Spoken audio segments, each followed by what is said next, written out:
In the heart of the ancient savanna, where the acacia trees stand like watchful elders and the red dust swirls with the secrets of ages, rested the village of Nzaasa.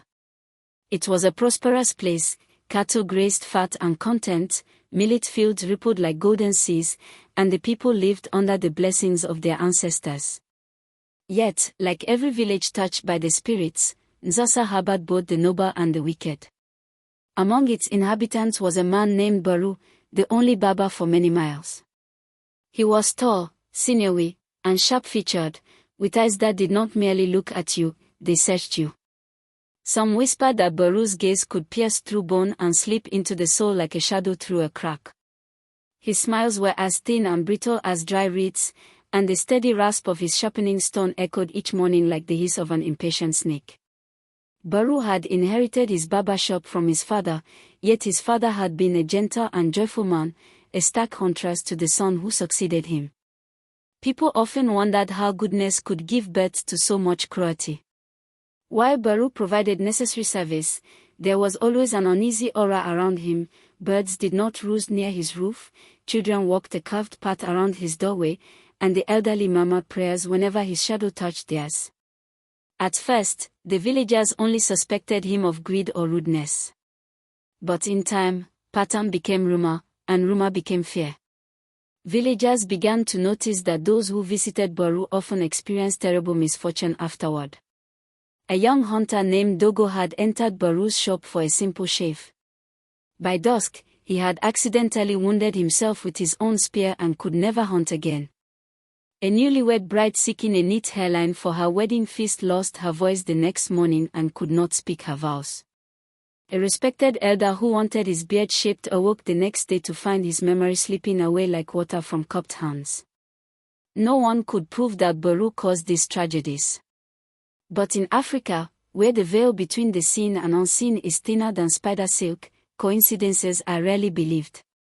Then, one day, an old woman named Kulu, who knew more about the world of spirits than anyone, declared a terrible truth. Leaning heavily on her carved walking stick, she gathered the villagers beneath the great Iroko tree and spoke. "Listen to me, children of Nzaasa. Barber does not merely cut hair. He is cutting destiny." Gasps crackled through the crowd like dry tinder catching flame. Kulu's voice trembled, but not with fear, with anger. He learned forbidden craft, taught by a wandering spirit who envied our fortunes. When Barber trims your hair, he trims the threads of your fate. Misfortune follows because he is stealing what the ancestors wrote for you. The people were horrified, but they were also afraid.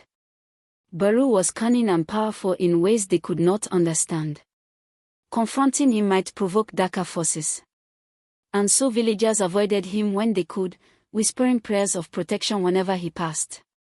Yet destiny moves like a river, it bends, but always finds its way. Far across the fields, in a small homestead at the edge of the village, lived a young man named Jima, a humble potter's apprentice. Jima was known for his kindness and the beautiful clay vessels he shaped with patient hands. He was strong but gentle, hardworking but modest. And he had something Barber despised in others, a future full of promise. What neither Jima nor the villagers knew was that Barber, hungry for greater power, had begun searching for someone whose destiny shone brighter than the sun itself, someone whose spiritual thread, if stolen, could elevate him beyond mortal limits. And one night, as Barber sat outside sharpening his razor under the pale moonlight, he murmured to the dark winds, "Show me whose destiny is greatest." The wind answered. It carried with it the faint scent of wet clay, the whispered laughter of a young man shaping the earth, and a name that seemed to glow in the night. Jima. Barber's lips curled into a smile colder than harmattan frost. He would have his next victim.